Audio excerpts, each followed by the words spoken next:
Welcome to Tush Twins on MalcolmPresents.com, the newest internet. What's in the internet? I always forget. It's an internet show on. Well, Zoom. it's a Zoom and a YouTube. The word I'm thinking of. It's a streaming show. It's a streaming show. It's the newest. Yes, we like to stream things. And I have two. Streaming is good. Tush Twins are in midstream. You were always in midstream. We're a little cuckoo bots, but what the hell? Introduction, Maxine.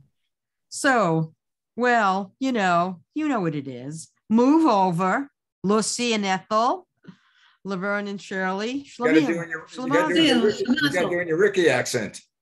Lucy, what did you do? Ricky. Thelma and Louise. But we're not going off a cliff, though. No. Betty and Wilma. Stegosaurus burgers, eh? Mm-hmm. So here come the Tush Twins with tales of friendship from Brooklyn and beyond. Maxine Faith, moi, Paula Rose, that other redhead there, Rusty. aka Rusty, aka the redhead. And definitely for this episode, that would be a good thing to know because and I'm Malcolm Berman. I'm sort of like the zoo master. I have to keep these two under control. You're the ringmaster. You're the ringmaster. You're the Claude Kirshner to our Terry Tomb circus. So you're that old. I guess she knew that one, but it's because we know each other over 60 years. That's a long time. And we've been through it all. We try to get through with some levity because if we didn't laugh, we'd probably be crying all the time. All the drama, but the joy, and we have an unabashed platonic love. I tell people, don't take things too seriously. It's only life. Right. Don't take it serious. Life is just a bowl of cherries. And I get high on life. High on life. Oh, high on love. You get a high on other things aside from life. Well, she liked the. I'm high on life is my main thing. You like the gummies. You call your product life, huh? Yes. Oh yes. That's a good name for something. You should call it. I get high on life. I get high on love. High on love. High on love. Well, I remember there was it's a song. so easy. What is your definition of love? Being completely off on another topic. I'll kind of I'll go back to Tonight I Fell in Love, the song my brothers, the Tokens did. And my mom wrote a lyric, helped them because they got stuck with it. And the lyric they had was the feeling that I feel, and they couldn't figure out what to rhyme with that. And mom in the kitchen making fried chicken and Kool-Aid goes, the feeling that I feel, is it really real? So the question is, you have a feeling and it is real. It is really real. Mm-hmm. And to me, when there's just something that you know in your heart that's just the real deal, you feel it in your heart, your gut, and some other places that we won't mention. Well, it's south of the navel.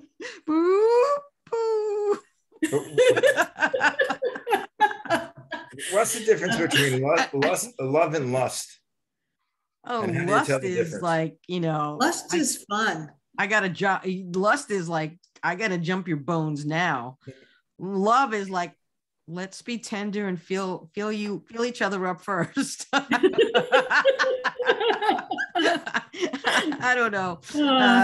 Yeah, that's just my take. To me, it's the answer that can never be answered. You just know it. It's a feeling. Like Mom said, it's a feeling that you feel. Is it really real? Is it really real? And when I look at my husband, as much as I sometimes want to kill him, and he probably wants to kill me, and much as you love Les and want to kill him too.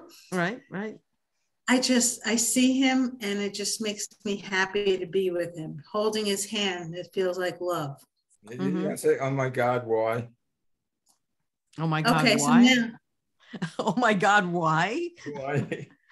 Oh my God, why? Why am I here? Well, why is anybody here? I mean, if you really want to get philosophical, why is the sky high? It smokes too much. Right. It's all those fumes.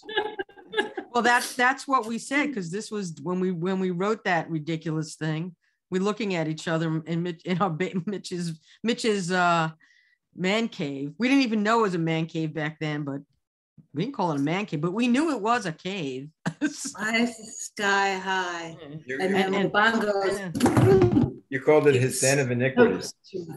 Yeah. Well, he had the coolest thing. He had every album you can imagine, a great stereo system, 100-gallon fabulous water pipe, a lava lamp, like a queen double queen size bed, whatever it was, with like a kind of a leopardy kind of throw on it, and I'd like to get the videos of that room. It was a room. It was God only knows what went on there when we were kids. The door used to be locked a lot when Mitchell was home. Yeah, the door. God knows, and his therapist, if he's still around. No, his therapist, Dr. Dasher. I remember Dr. Dasher. Yeah, yep, Dr. Dasher. But that's a great name for a therapist, Dr. Dasher. I remember. And of course, I didn't really know what was going on. I thought he was just going to the doctor to get a checkup. I was very young. I had no idea. What do I know? Yeah, anyway, my brother went to the Karen Eye Clinic. We were going to talk about naughty girls in school and what difference it is to be naughty girls in school. It sounds like a sex. It sounds like a porn title. It is. Naughty girls in school. We weren't that naughty. We were very good girls. We were really good kids. We just got into trouble a lot, but it's nothing to do with being bad. Well, I'll start off by saying to you, I'll start off by saying what the teacher said to us when she looked at us. She went, "You talk too much," and that was the first problem.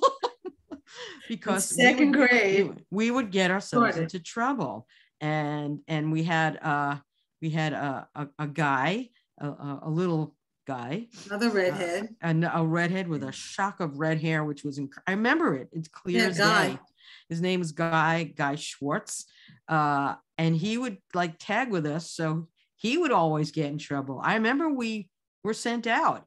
We were talking and you couldn't shut us up, and the teacher got pissed off. And the same thing happened in third grade because they put us in the grade together again.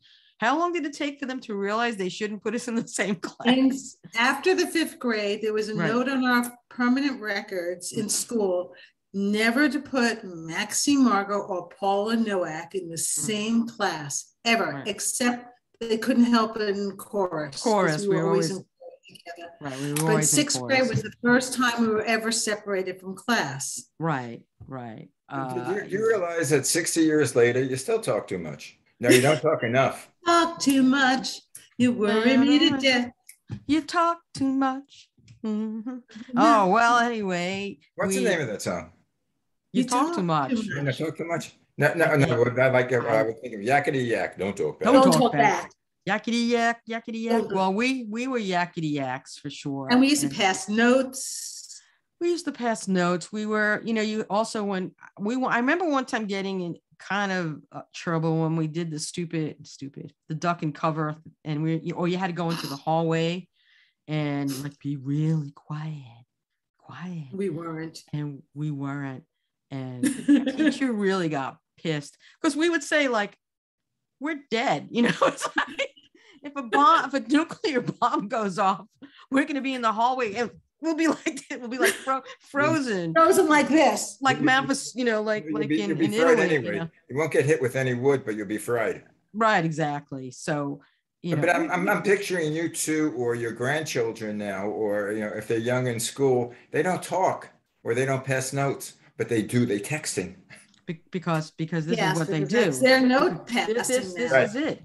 And you could right. You weren't with me when I did an interview of the guy who owns Relics magazine in the Capitol Theater, and I went into his office at Relics, the kids, like the millennium, that time in the 20s, because this was a good this must have been about 12 years ago or some 10 years ago. And they're all sitting on this table. There's like 8 of them in this rectangular table with their computers up like I have. And talking to the person next to them. Because I said, what's up? She goes, I'm just giving a message to her next to me. To go knock, knock, knock, hello. I was mortified. I'm like, I can see giving messages, or maybe in another room. The person's right next to you. I didn't quite get that, but in any event, that shows you where we're at now in a lot of different ways. We you remember in 7th grade we're in chorus, and we were not supposed to leave the classroom. The teacher stepped out. You, me, and I think it was Cheryl. Probably we Cheryl. ran down to the cafeteria, got our sandwiches, our cookies, and snuck back. But the principal caught us. Oh. Do you remember that? Was that junior high or high school? I don't know, but what happened in high school is I used to go home when I wasn't supposed to. My brother did that too, and they called in. You lived in walking distance, right? Of Lincoln. Not even walking distance, a spitting distance. Listen to me. My old address was Ocean Parkway. It doesn't even exist anymore. No. 2801. Right. And I didn't even realize until recently that Lincoln High School's address is 2800. I know. Parkway. so that'll give you the answer. So but yeah, I would cross Ocean. You had to cross Ocean Parkway. Cross Ocean Parkway. Yeah. I was across the street, and people used to come back with me, and you used to come back, and some of the leader, we would have like some people come back, and some guys would come back. We'd have lunch. We'd bring our lunch home, and we'd just be in my house, but they really frowned upon that. We didn't get caught. But Phil got caught, and they called my mom in, and this was like 58 or 9. He goes, I didn't know I couldn't go home to lunch. It's across the street. And my mom she says, if my son wants to come home for lunch, he's coming home for lunch. It was like, I used to ride my bicycle to your house, chain it up in the backyard. Just leave it. Yeah. Leave it and go across the street. Right. We used to have, I think it was Amy. I forgot her last name. I was in an English class like early in the morning. She would ride to Nathan's in the morning when we had this class. That was only about a mile and a half away. She would ride to Nathan's and get French fries. And this was like an honor English class. And she would bring Nathan's into class. And all you would smell French fries. Well, that must have been wonderful. It was awesome. I went to Lincoln a few years after you guys because I'm much younger. Sure. Yeah, of course. You look like you're 12. Yeah, but I was on the student patrol. I had a club called Savoir Faire, and all of them, and the captain of the student patrol was in my club. So all of us were on the student patrol. And the student patrol was, during your breaks, what you would do is you'd monitor the hallways, because everybody that was in the hall had to have a pass. Either they had to be in class or they had to have a pass where they were going. Wow. But of course, being on student patrol and knowing all the other patrol guys, we could walk in and out of the school without being detected, without being caught. I used to go across the Lincoln coffee shop on the corner of Neptune and Coney Island and Neptune and Ocean Parkway. Right. And I used to get my malteds. Yeah, the sweet shop was a big place to hang out. We also used to get those great chocolate chip cookies, right? Those are the best. That's why we got caught. The principal actually caught us. That was Lincoln. That was Lincoln. Okay. Absolutely. They didn't have those good chocolate chip. No. Sonnenfeld. Well, Abraham last. It was Abraham last, but we had Dr. Pollock. We had Dr. Pollock. And he was also my doctor. No, that was a separate Dr. Pollock. But Dr. Pollock. Yeah, Doctor. Yeah, he was good. I got sent to his office when I didn't want to dissect a frog. I refused.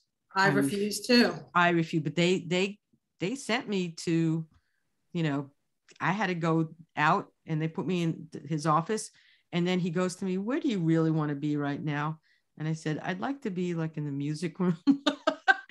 And he goes, "Okay, go to the music room." It was like, and then Mrs. Ellis was there, and we would just, you know, so I didn't have to, but they tried to give me some sort of a picture of because I had to pass bio, I had to take the Regent, but that was, you know, high school we did some stuff, but junior high school I got into trouble a couple of times. One time I was in the juvenile delinquent class. You were the juvenile delinquent class? Why were you in the juvenile delinquent class? Because she's a juvie. Why were you in this class? For 6 months, because I was walking down the staircase and Debbie Gibson. No phone. Debbie Gibson, I turned it off. Debbie Gibson, was it Debbie Gibson? I can't remember which. No, I don't know. I wish. Don't name names. One of the Debbies. One of the Debbies. One of the Debbies. Put gum in my hair. I had very long hair. Oh, right. I remember this. And I'm one of the most mildest people. I'm fun. I do not get pissed off. It takes a lot to piss me off. Except when you're driving. Yeah. Well, that's besides the point. I really get pissed off, especially I see certain signs. I go, Yeah. Well. Yeah. Won't mention that. But now, she really. I turned basically red. I saw red and black in front of me. My body just went, and I started punching her out.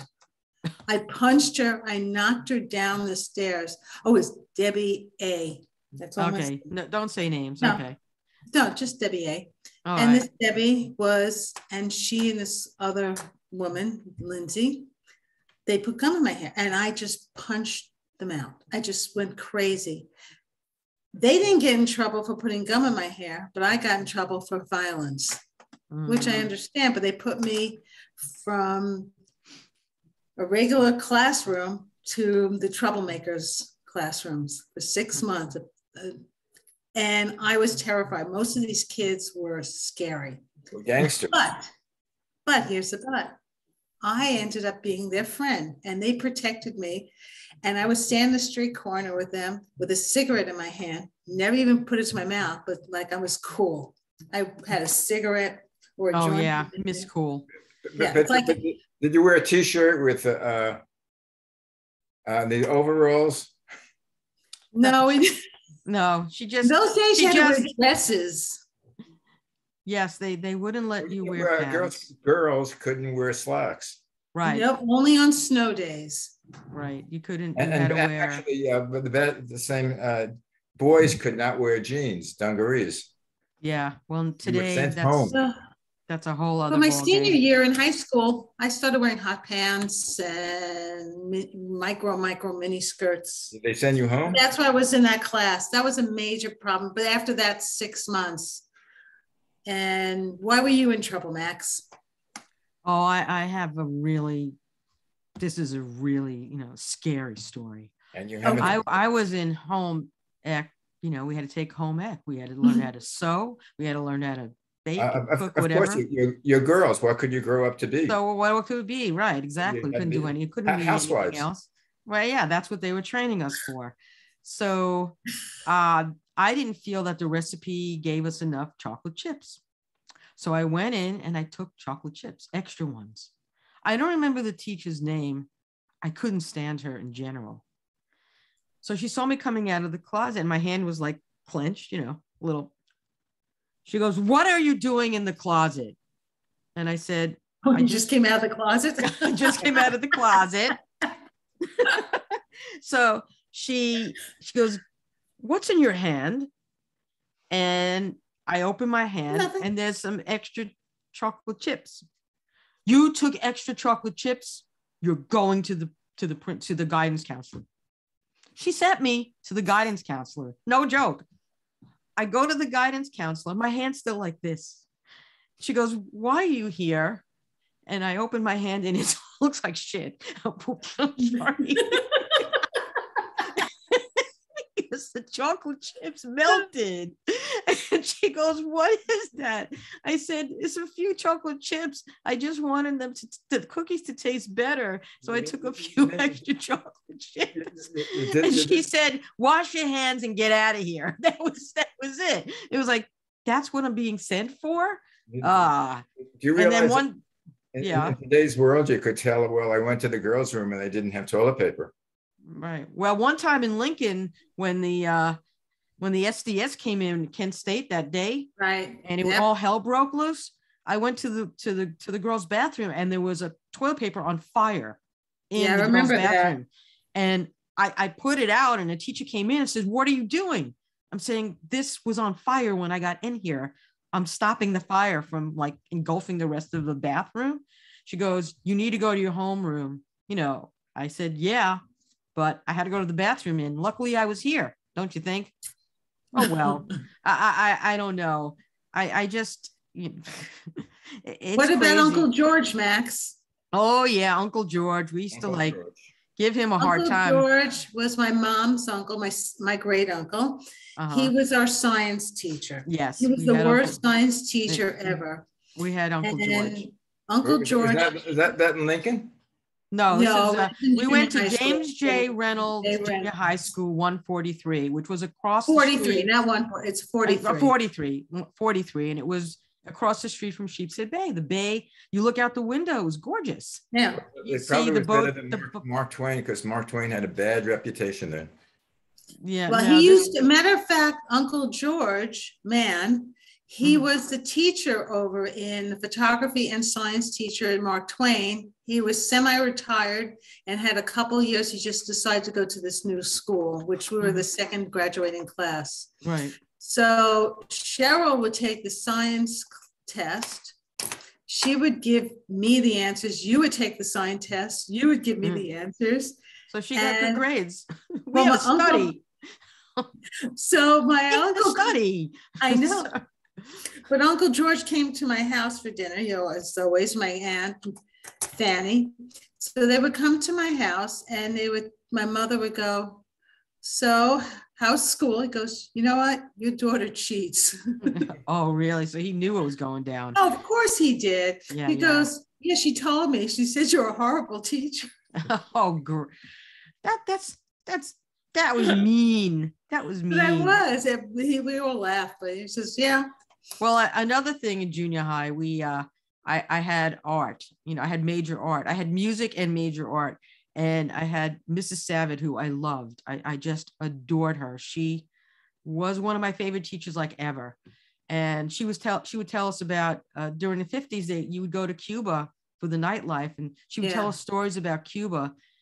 And when the 6-Day War hit in Israel, it happened when we were in her class. And somebody came into her and told her what was happening, and she was trying to explain to us what was happening. And here we are, a bunch of 7th graders, whatever, doing it. And we were all pretty upset. And then the next week, we all kind of acted out because we had to make like paper mache. And what we would do is we'd roll up the the plaster and the paper, and we throw it onto the ceiling. And some of it would stick, but then it would sometimes fall down on the kids in the next class. She didn't like that.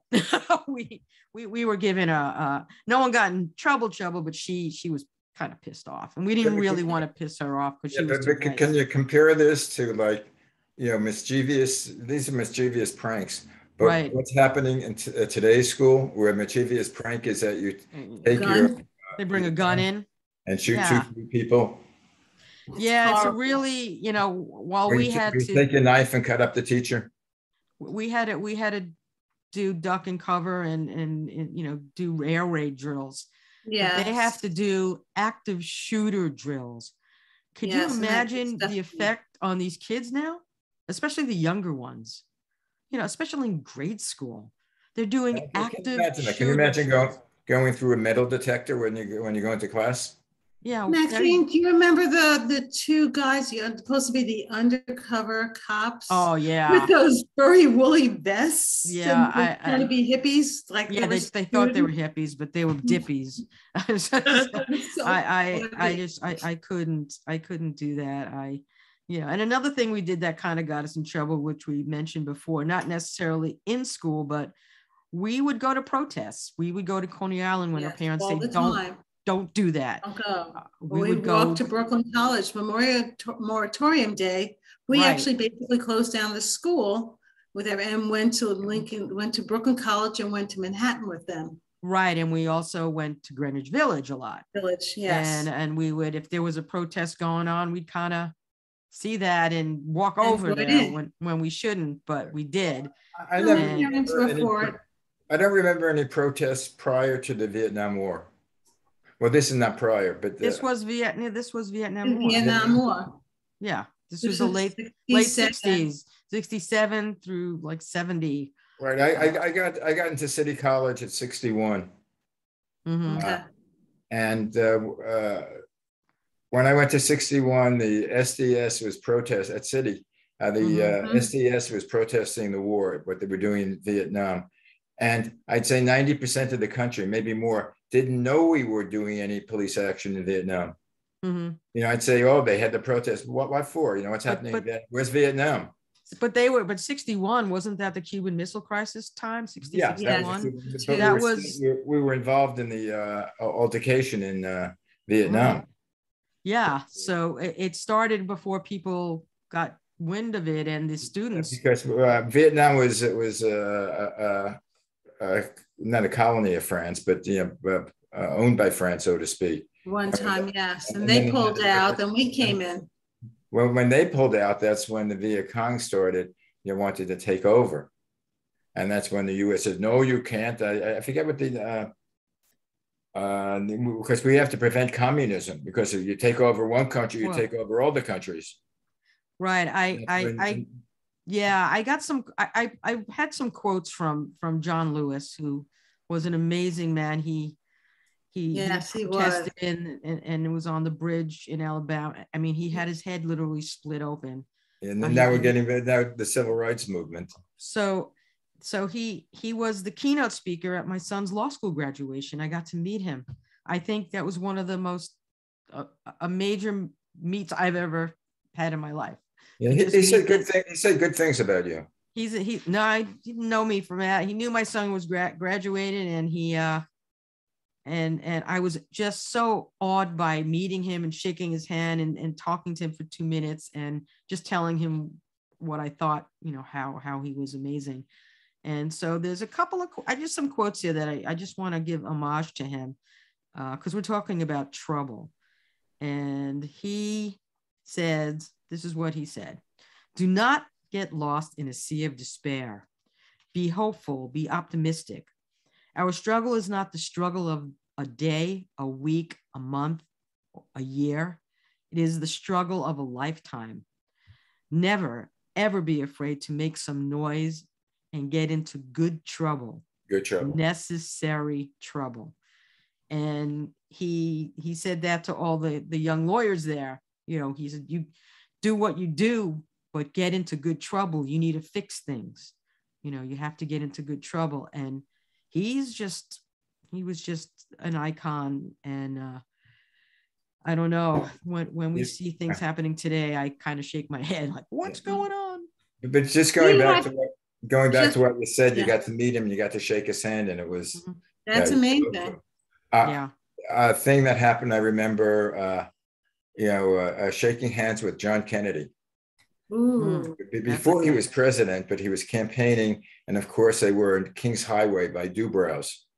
I remember Dubrow's. We used to go there all the time, man. Yeah. He was going, and I shook his hand, and I actually for the rest of my life I remember that.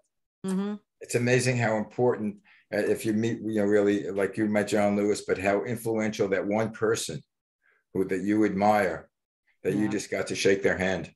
Yeah, he had an aura about him.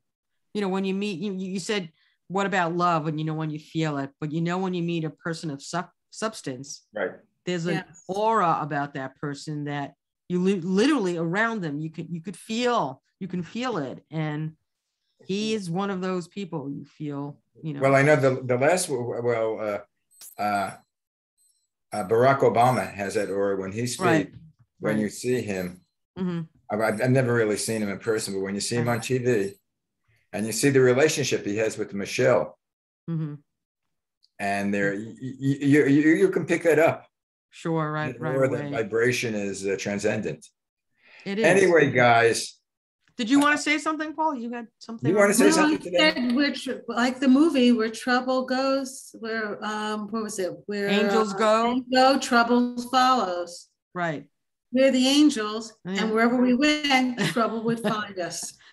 We would find trouble somewhere, but a lot of times it was good trouble. So we call the show. It was always good trouble. We call the show The Misadventures of the Tush twins. Yeah, like on Coney Island when our parents said not to.